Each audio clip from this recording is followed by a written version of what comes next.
Sedomogbe. Mauho. Lo. Holomi lomi. Dans zipotwe. Jaife. Sedomogbe. Mauho flagbeji do fongbeme. Donu mi do Sedomogbe si agbasa. Elinde budian. Bo. Unda jonjo no kochesa. Bo yele wa fun blami. Ye dodo hun. Do ate WhatsApp podo ate Facebook poji. Beindole. Menako me ploto dako. Bokono David Kofi Aza. Esi yewain no kotonde. Umo. Menako e sola we ton lo blatanabi. Lo si kome town. Bodole etado merema fi. Do to me fi jan emide. Bo agun catholique ato si yawenole o. Ye kon lekple lo kon lekple. E do me didi chade wa bo eno yo lene do me wi wendo. Be ndo agon eno ido fonto me. Avoe eno do me. O me dogba enele. Podo eje gudo ton lekpo. Yeweno catholique aton le ye do lili. Lobo aido. Mo yesu foto lesi. Bo ye no hui. Badio. Ekole voje. Ye jolojibo enawai. Hoko sule lo jedideji. Do agun catholique aton kana de hoko suaji. Beindole agun catholique aton ero gbedagba ji. Ewe numo koton lo jijo dewe. Bo etana wado merema do fiutu omina do. Bokana donu yedole. Enima eni meropopo ino tetome. Fie do jeo ewe enokun sindo. Meropopo ino tetome bonu. Enyi numbe no seo. Ba isi se chaton eni do hiyewe. Merako semevo Bonaventure agbon. Koto te vive eno wazodo. Bene intelligent e. Ewe yi yele. Lobo sodo ateton Facebook di. Undo betoni sedo finewe monde jenu kone. Bo. Trolo tetomeo. Ele wose. Yeweno. Agun catholique ato ero gbedagba. Si ye. E do hobo. Me ploto da ho. Kofi Azado gbe inawe o. Do. Me ploto to pa zonopo. Bon ka. Endo to nu Yeweno dido yo. Ewe indole. Ejo ho. Alo eji ho. Boma de suna on. Nu gege no gbo. Me ji ho mon koton le. Afoyon. Akwe dano gboye. Nu mado ka dano gboye. Melele no le kulo. Nu le do pobo no gbo mele. Ene uwezo wa ma ugbodo aika menu emi lebo. Si kwe ya izendi ediyon. Emi ko soda da yi. Lobo no de ho su. Bo le no de gbon. Eno kode ni vio. Lo no so jijon. Na jino mali asi asin poji. Edon le no togbon do konye ton edo.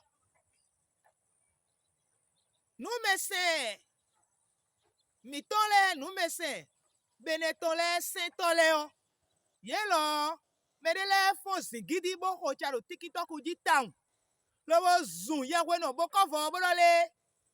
Nu ona fimblo ede uwe zombo. Edo nu emini so wema. Lo wala le no de ho su ogbon. Te win le win ton. Lo time nu ezombe no blo nlele. Bo emi kumblo.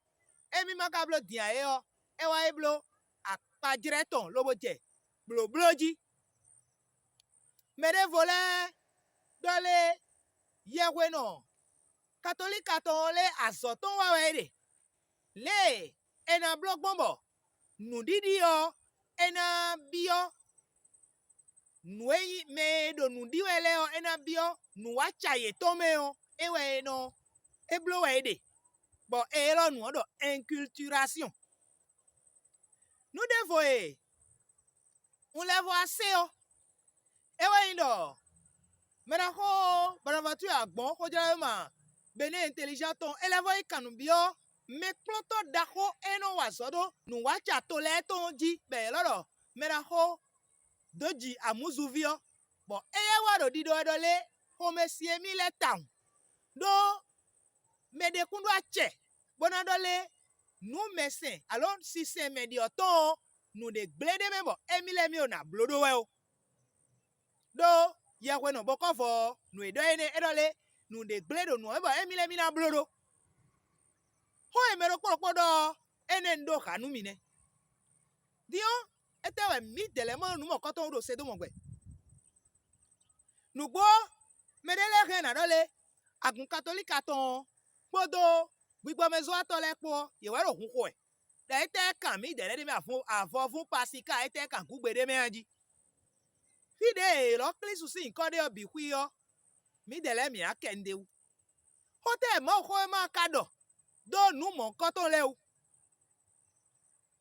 wewe o na dodole unkuyin agbomenu o hun tun agon yi le no igbon nka tun avodome o le no blogboro fun me da yi o ntun wa hun ujuro na kendo ene wa amo eyin do mekuo bonu me yin catholique viwe a hun no eni a e o agun wera gbe ton eno yi a o eyin do fufu to hwe o e ma si so igbene hun me ro poropo na do de ena no di meton gbon jewesi kutun le eblogon kakabo agun catholique ton no ablo mewi hwendo bonu yin mo be no blo ntun unkatun nu edo mewi hwendo ame bo jagodo mo ho ntun amo eyin do mede kuo nu eno wa edie eno se me odo eno dafo me eno le nu me olo no dafo me o mo se do gba me bono kunto bono di eyin do azo enele jewe agun catholique ton no blo cho no hode bono le hode deji o eni on ko mondebo egban ro fine de dia amo nu eze enele wo beyin do ena le fo yesu devole o ene o zangbeto sofeja azodo kwene o epa me debua na din bole yi agun catholique ton jibuna do yin bona do le nugbo ye dele o azo ito mewe de nu mi dele o mi me wena gbegun dele o mi yigbenu nu ene de a ete o to mi maka yigbe na akota devo no fo akota devo sinsua bonu mi so jesus sisen o do sisen ha o huno devo no de hunsu huno devo ton mero po jikan bonale jesus si hun emi le mi zo e o hun ma du wi an si hun siwe mi hun vode kuno no tero mi lenu ko bon jije yin bo ta foji lobo jijo jibo go boro hun vode kuno tero mi de lenu ko hun eyin dole eji hoho mi so mo ho we mo si bibeme si we ma ta nu koton hikame nu koton kaka so inu de kleme si we ma ta konukun we go hikame konukun no po go me o mi mo gbede dole ede hohosu nu medea hohosu dide o fo mewe eno dide podo akota ewe eno ze hohole do mo nu mesena le o akota enele mewe eno de hohosu de edo na gasado ewa atokwe sabonu ena hoderi edo dedagbe mi ton de kundo atokwe sao nugbo hoho yesu du dide debu hokan iseno debu a mutun nawe dokpo bo eno akunweji no da yo wa yo emo eno akunmo kotonji vio hoho wewe o aton eji eka de yesu nu de a nugbo dokpo favoro aton leme amo aton de pole biro gbe bonu wa e bonu du egbe bo ede suno edo asuton kwe kaka ton je egbe ei tagba de wa nu me mo koton e na do le koko de ji o we so mo tagba wa ni we a o me ma tre do koko de a o tagba no wa nu me mo koton hu mi ni bo de gopo lo we wi nu e do e de o we indole nu e mero kporoppo nu e ma o ko we ma mi dele to ndo e yo e we mi do na blo nde fo a hu do fie ne o nyemorole ye we no bo cover aso ene e so dai bodo mi je koko su de ji o ndido ene o eto ike nkodo modai eto ike va dio ene to ma wa yai dio mero kporoppo ni no nu to kombo se o nu eyin nu dagbe bi one fie ne we mo kwe jijo ni me plonto da ho David Kofi Azade one mero kporoppo no to kombo se o nu dagbe bi one e mi ka kwe do mi wai do ateche Facebook jo unwa we man unwa nudokpo bodo eno wulu nu lebi kwi unwa no ene ro pegbede malele du gbo wa yo be ndo ete huno ledo mi goro fido wedo to lo huno ledo ndi medele no se hu eto bo eno yi bono iponu eto mo se hu eto bo enyonu ye mere voleti o ye gbaho bo se do blodo amisana ba eno du communion no eno du communion mi nyewe na do ami we na do bo bono blo nu eno blodo agunji o eno blo bi bono jikan bo nu eno le bo yen la de me o eno le agun yi se no le when agbegun le sin han o e we eno dida lo no so tolon so zin de ma jiro ko mi ase go ijo so ikaka go ijo ase mo ukun de no go ijo me no ase kan we go ijo tron ro kwa we go ijo mi ma se din aye a o cho o anja won go nu me ra ho kini vi awon mo le kan to ya ji e fi egbon ene mo e one eno blo mo bono me ro pe ne le o wende nu elo wende amalen ro gbo hu e yo ero po le jena ple de bo ala kubaru o do ene mi mo che but yo mi dele maka so wa lo bo yin do ene e wo zene u zene yo tonu e no mode e no mede ba bona chiande do yise o me lo na ibrodo e to jibo e na inde ni yo eni bo yin ni bo mo mo po nu me se mi to le lo do na igbebo e mede ba nde bo na chiado eto me lo na gonu eto ba na inde o e na yin do pipo me si ali nu nu de yin me de to esi u yin de si me de si lo bo ze do me to ji nu esi gbe yon nu me opo won yon nu do nde o ndole na dosi sende wa po me de dosi sen wa aplo mo do nde a nu esembo nu bi yon yo Jesu we esembo nu bi yon bo ho fo me de ma se Jesu wa o nu eje gudo to e o nde kodo amame ono che ndo mo kulu pele kete golio na aba e wa ndo e ama se Jesu wa gbe to e na fun o fi bon le fun o akugudo ogbe to e na le fun eni o ero nde bu gloa ara o tre do sigidi bodo no le ogbe to e na yo mo e one ye de wa bro le mi to we yo bo mi de to ngbe ana tre do mo nu e kwedo eni o e ke nde gbledo nu e yin nu gboro ma ko ma me wa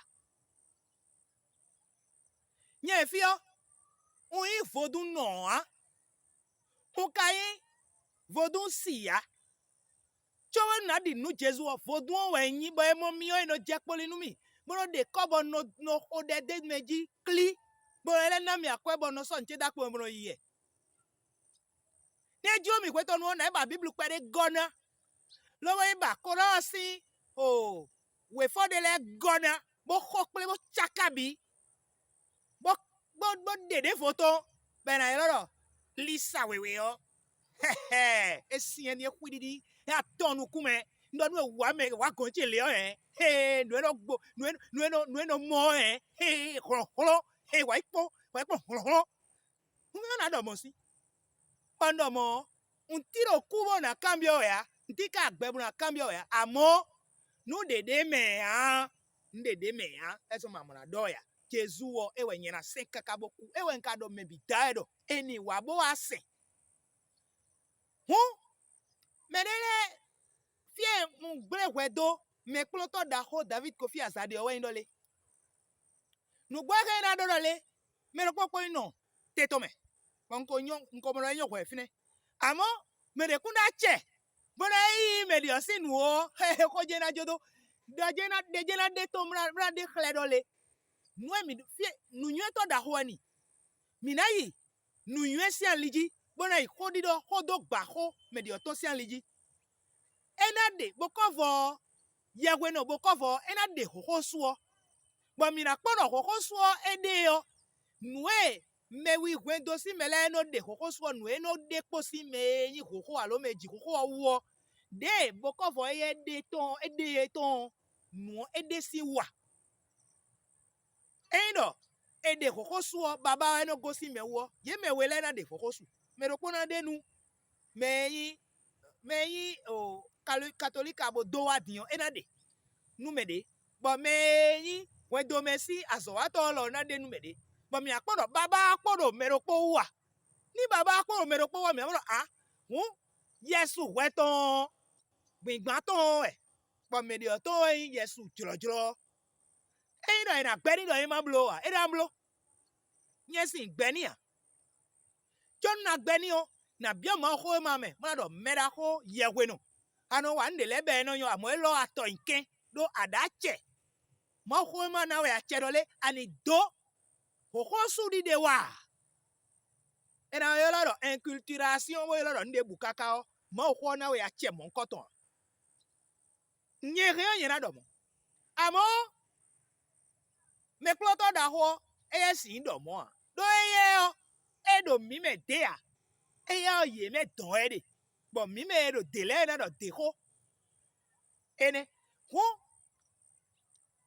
ete do gbe njabo ka fi na fi nka na fo nchedo mera ho me ploto da ho doji amuzuvi eye dole me de kunda che bona dole me de osi si senyala bo emile to nyo fi ene de so me ploto da ho eto nke do nte wezo me eto nke eye we do lili dole si sele bi hui do ha gado poji mi dele do lili ene de gbede a me ma se Jesu wa o de do si sendagbe o senwe a ene o van we de yen we do a Jesu we de so do e no yin we yan li o yin inu bo yin gbe o me de bu kuna yi togo magbon yeji o e do me de bu eli dole si se ton ekpodo si se mi le Jesu o to po e da lo ekpodo si se ton ekpodo mi le Jesu o po ka ga ro po ji o ene isekwe do mo edo mi lewe ya lio emi inu bo mi igbe o but enewe mi de dinna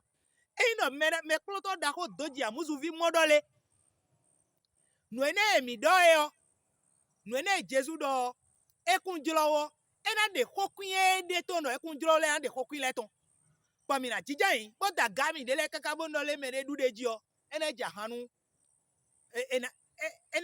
me ma du de ji a ene jahanu me du de ji o be na nu bona go ene nduru be adu mra go e ka yin lo eye we du de ji o ena jahanu mi dele mi dele mi jahani bo ena nu mo eno yore ena wa ho gba sabona do ho bona da ho se do mene bokana zume ya bokana de zuno me wa ene o mo eno blogbone me ploto de su tu ene ganji chobo do modo e to we zondo fine o eto ike dion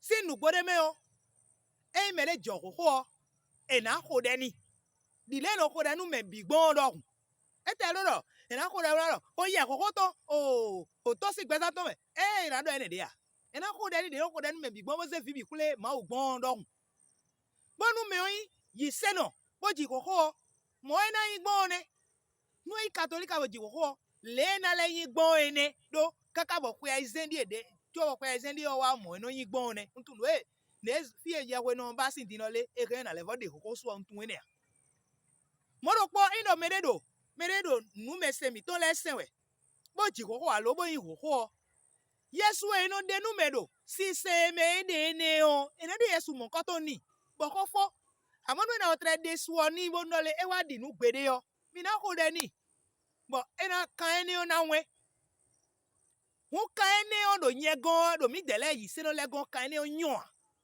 E do mo no ikwe ai. Ene ngodo ne nkana ikwe. Kaene o nyo. Ni mere mo do yo eni wa bo ase e ko di do to le te bonu mi na te ko gba bona do a e o nugbo e lo yo e ko de finia amo mere ma ze kotokwi bo je sinsin do mere ji yo e o kotokwi ho ya ho di do ho e no Jesu odo aganu ho le yo ene o Jesu opo ho le po ye ni ko hun do don mi me beto le o mi analo mi le badunu bonu aha bona do foko ti o na lo le